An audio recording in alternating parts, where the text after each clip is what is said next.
തളരാതെ ശിരസിൻ ധീരത കുനിയാതെ ഇനി കേരളക്കര ലോകമിതെങ്ങും കേളി കേട്ടിടണം.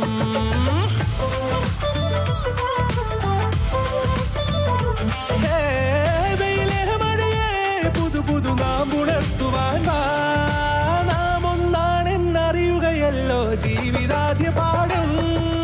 കേറിവാ കേറിവാ പടിവാതിലുകളിൽ ഓടിവാ പാടിവാ ആടിവാ നേടണമറിവുകൾ അക്ഷരങ്ങളായി. കേറിവാ കേറിവാ മരണമിരുളുകൾ നേരവാ പോയിടാം നേടിടാം വേററിവുണരുമി പൂക്കളാകുവാൻ. കേറിവാ പാടിവാ സ്നേഹാരാമം തീർക്കുവാൻ പാറിവാ പാറിവാ വാതായനമിതിലേ.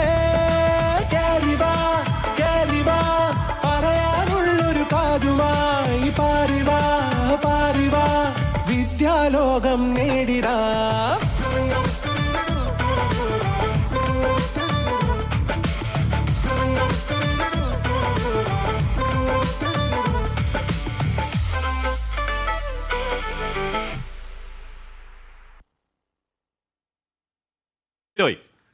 അപ്പൊ പ്രവേശനോത്സവ ഗാനത്തിന്റെ ചിത്രീകരണമാണ് പ്രേക്ഷകർ കണ്ടത്. സൂപ്പറായിട്ട് കുഞ്ഞുങ്ങൾ കളിച്ചു. രാവിലെ തന്നെ മേഘന പോയി സംസാരിച്ചിരുന്നു. അതെ, അപ്പോൾ അവർ രാവിലെ 3 മണിക്കൊക്കെ എഴുന്നേറ്റ് റെഡിയായി വന്ന കുഞ്ഞുങ്ങളാണ്.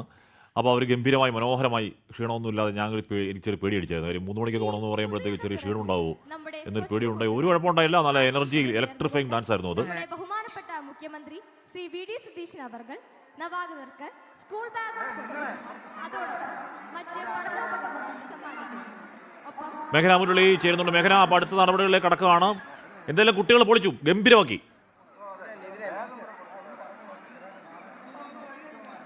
തീർച്ചയായും ഹാഷ്മി, കുട്ടികൾ അത് അത്രയേറെ ഗംഭീരമാക്കിയിട്ടുണ്ട്. നമ്മൾ നേരത്തെ പരിചയപ്പെട്ട കുട്ടികളാണ് അത്. അവർ കുറച്ചുകൂടി മിടുക്കന്മാരെ, അതുപോലെ തന്നെ കുറച്ചുകൂടി മേക്കപ്പും അതിന്റെ ഡ്രസ്സുകളൊക്കെ വിട്ടാണ് ഇപ്പോൾ സ്റ്റേജിലേക്ക് എത്തിയത്. അവർ ഈ പ്രവേശനോത്സവത്തിന്റെ ഗാനത്തിന്റെ ദൃശ്യാവിഷ്കാരം അത് അവരെ കൊണ്ട് അത്രയേറെ ഗംഭീരമാക്കിയിട്ടുണ്ട്. ഇനി കടക്കുന്നത് ഉദ്ഘാടന സെക്ഷനിലേക്കാണ്. മുഖ്യമന്ത്രി വി.ഡി. സതീശൻ, അതുപോലെ തന്നെ ആരോഗ്യമന്ത്രി, വിദ്യാഭ്യാസ മന്ത്രിയൊക്കെ ഇവിടെ നേരത്തെ തന്നെ എത്തിയിട്ടുണ്ട്. അതിനുശേഷം മുഖ്യമന്ത്രിയും മന്ത്രിമാരും ഒക്കെ ഇപ്പോൾ വേദിയിലേക്ക് പോകും. പിന്നീടായിരിക്കും ഉദ്ഘാടന പരിപാടികൾ തുടങ്ങുന്നുണ്ടാവുക. അതിൽ നേരത്തെ തന്നെ വിദ്യാഭ്യാസ മന്ത്രി എൻ ഷംസുദ്ദീൻ പറഞ്ഞത് ഒരു പുതുയുഗ വിദ്യാലയമായിരിക്കും. അതുപോലെ കുട്ടികൾക്ക് കുറെ പരിഷ്കാരങ്ങളൊക്കെ വിദ്യാലയങ്ങളിൽ ഉണ്ടാകും. അത് അല്പസമയത്തിനകം തന്നെ, അല്ലെങ്കിൽ വരും ദിവസങ്ങളിൽ അതിന്റെ പ്രഖ്യാപനം ഉണ്ടാവുമെന്നൊക്കെയാണ് വിദ്യാഭ്യാസ മന്ത്രി പറയുന്നത്. അതുപോലെ തന്നെ വിദ്യാർത്ഥികൾ പലരും, നമ്മൾ നേരത്തെ പറഞ്ഞതുപോലെ തന്നെ എല്ലാ കുട്ടികളും കരയാതെ അല്ല വരുന്നത്. കുറച്ച് കുട്ടികളൊക്കെ കരയുന്നതൊക്കെ നമ്മൾ ദൃശ്യങ്ങളിൽ കണ്ടു. അവരൊക്കെ വീട്ടിൽ പോകണം, അതുപോലെ അച്ഛനെ കാണണം, അമ്മയെ കാണണം എന്നൊക്കെ പറഞ്ഞാണ് കരയുന്നത്. പക്ഷേ മന്ത്രി വന്ന് മധുരമൊക്കെ കൊടുത്ത് പൂക്കളൊക്കെ കൊടുക്കുമ്പോൾ അവർ ശാന്തരാവുകയും ചെയ്യുന്നുണ്ട്. അവർ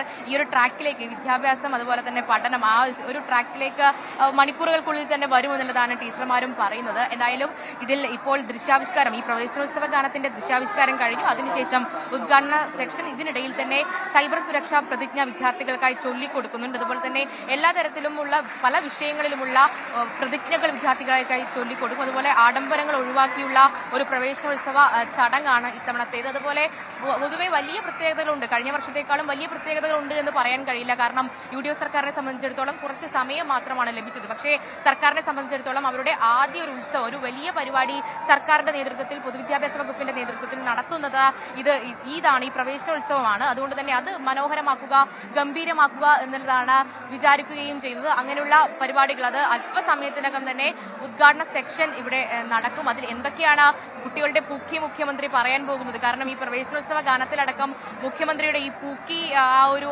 ആംഗ്യമൊക്കെയാണ് പ്രധാനമായും ഹൈലൈറ്റായി ഉണ്ടായിരുന്നത്. അങ്ങനെ വിദ്യാർത്ഥികളോട് പൂക്കി മുഖ്യമന്ത്രി എന്ത് പറയുമെന്നടക്കമുള്ള കാര്യങ്ങളാണ് പറയുകയും ചെയ്യുന്നത്. എന്തായാലും അല്പസമയത്തിനകം തന്നെ ഉദ്ഘാടന സെക്ഷൻ നടക്കും. ഇപ്പോൾ മുഖ്യമന്ത്രി വി.ഡി. സതീശൻ വിദ്യാർത്ഥികളുമായി, കൊച്ചുമക്കളുമായി സംവദിക്കുകയാണ്. അവർ ഈ മുന്നിലിരിക്കുന്ന പ്രീ പ്രൈമറി സ്കൂളുകളിലേക്ക്, ക്ലാസുകളിലേക്കൊക്കെ ആദ്യമായി എത്തിയ കുഞ്ഞുങ്ങളുമായി സംവദിക്കുകയാണ്. മൊത്തത്തിൽ 35 ലക്ഷത്തിലധികം വിദ്യാർത്ഥികൾ സംസ്ഥാനത്തുടനീളം ഇത്തവണ ഈ പ്രവേശനോത്സവത്തിന്റെ ഭാഗമാകുന്നുണ്ട്. ആദ്യമായി പുതുതായി സ്കൂളിലെത്തുന്ന 3 ലക്ഷത്തിനോടടുത്ത് വിദ്യാർത്ഥികളുണ്ട്. അവരൊക്കെ സജ്ജരാണ്. അത് സർക്കാരിനെ സംബന്ധിച്ചിടത്തോളം എന്തൊക്കെ പുതുയുഗ പരിഷ്കാരങ്ങളാണ് ഉണ്ടാവുക. അതുപോലെ തന്നെ 10ാം ക്ലാസ്സിൽ ഈ സബ്ജക്ട് മിനിമം ഒക്കെ ഈ വർഷം വരുന്നുണ്ട്. അങ്ങനെ ആർത്തവാവധിയുമായി ബന്ധപ്പെട്ട കാര്യങ്ങളൊക്കെ ചർച്ചയാകുന്ന ഒരു വിഷയമാണ്. അങ്ങനെ പലതരത്തിലുള്ള മാറ്റങ്ങൾ ഉണ്ടാകുമെന്ന് തന്നെയാണ് പ്രതീക്ഷിക്കുന്നത്. പുതിയ സർക്കാരിൽ തന്നെയാണ് പ്രതീക്ഷ വെക്കുകയും ചെയ്യുന്നത്. എന്തായാലും കുട്ടികളെ സംബന്ധിച്ചിടത്തോളം അവരുടെ വേനലവധി കഴിഞ്ഞ് 2 മാസത്തെ ആ കളിയും ബഹളവും ഒക്കെ കഴിഞ്ഞ് അവർ വിദ്യാലയത്തിലേക്ക് എത്തുകയാണ്. ഇനിയുള്ള ഒരു അധ്യയന വർഷം എന്ന് പറയുന്നത് അവരെ സംബന്ധിച്ചിടത്തോളം നല്ല മാർക്ക് വാങ്ങണം, നല്ല മിടുക്കരായി പഠിക്കണം, അതുപോലെ കായിക പരിപാടികളിലൊക്കെ പങ്കെടുക്കണം, അങ്ങനെയുള്ള ഒരു ലക്ഷ്യത്തോടു കൂടി മുന്നോട്ട് പോകുന്നു. അതിന്റെ ഒരു വർണ്ണാഭമായ തുടക്കമാണ് ഇന്ന് ഇവിടെ പട്ടം ഗവൺമെന്റ് മോഡൽ സ്കൂളിൽ ഉണ്ടാകുന്നത്. സംസ്ഥാനതല ഉദ്ഘാടനം, അതുപോലെ തന്നെ സംസ്ഥാനത്തെ എല്ലാ സ്കൂളുകളിലും പ്രവേശനോത്സവം ഇന്ന് ഈ ജൂൺ 1 തന്നെ നടത്തണമെന്നുള്ള നിർദ്ദേശം കൂടി പൊതുവിദ്യാഭ്യാസ വകുപ്പ് നൽകിയിട്ടുണ്ട്. അതുപോലെ മറ്റൊരു കാര്യം എന്ന് പറയുന്നത് മഴ മാറി നിൽക്കുകയാണ്. ഇന്നലെ തിരുവനന്തപുരത്തൊക്കെ കനത്ത മഴയും വെള്ളപ്പൊക്കവും ഒക്കെ വെള്ളം കയറിയൊരു സാഹചര്യമൊക്കെ ഉണ്ടായിരുന്നു. പക്ഷേ ഇത്തവണ കുട്ടികൾക്ക് വേണ്ടി ആ മഴയൊക്കെ ഒന്ന് മാറി നിന്ന് നല്ലൊരു അന്തരീക്ഷമാണ്. അതുകൊണ്ട് നന്നായി കുട്ടികൾക്ക് പരിപാടികളിലൊക്കെ പങ്കെടുത്ത് ഈ പ്രവേശനോത്സവത്തിലൊക്കെ മാതാപിതാക്കളുടെ കൂടെയൊക്കെ വന്ന് തിരിച്ചു പോകാമെന്നുള്ളതാണ്. എന്തായാലും ഇതാ മുഖ്യമന്ത്രിയും അതുപോലെ തന്നെ ആരോഗ്യമന്ത്രി, വിദ്യാഭ്യാസ മന്ത്രി, അതുപോലെ കോർപ്പറേഷൻ മേയർ അടക്കമുള്ളവർ ഇപ്പോൾ വേദിയിലേക്ക് എത്തിയിട്ടുണ്ട്. അല്പസമയത്തിനകം തന്നെ ഈ പ്രവേശനോത്സവ ചടങ്ങ് നടക്കും. എന്താണ് മുഖ്യമന്ത്രി കുഞ്ഞുങ്ങളോട് പറയാൻ പോകുന്നത് എന്നുള്ളതാണ് കാത്തിരിക്കുന്നത്.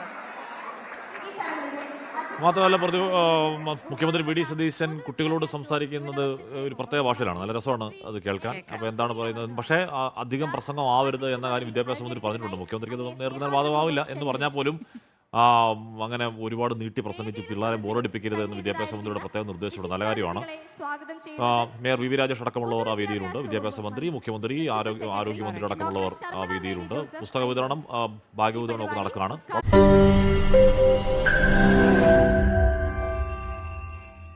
ലോകത്തെവിടെയായാലും ഏത് സമയത്തും 24 വാർത്തകളും ഓഗ്മെന്റഡ് റിയാലിറ്റി പാക്കേജുകളും എക്സ്പ്ലെയിനറുകളും വിശദമായി കാണാൻ ഞങ്ങളുടെ യൂട്യൂബ് ചാനൽ നിങ്ങൾക്ക് സബ്സ്ക്രൈബ് ചെയ്യാം.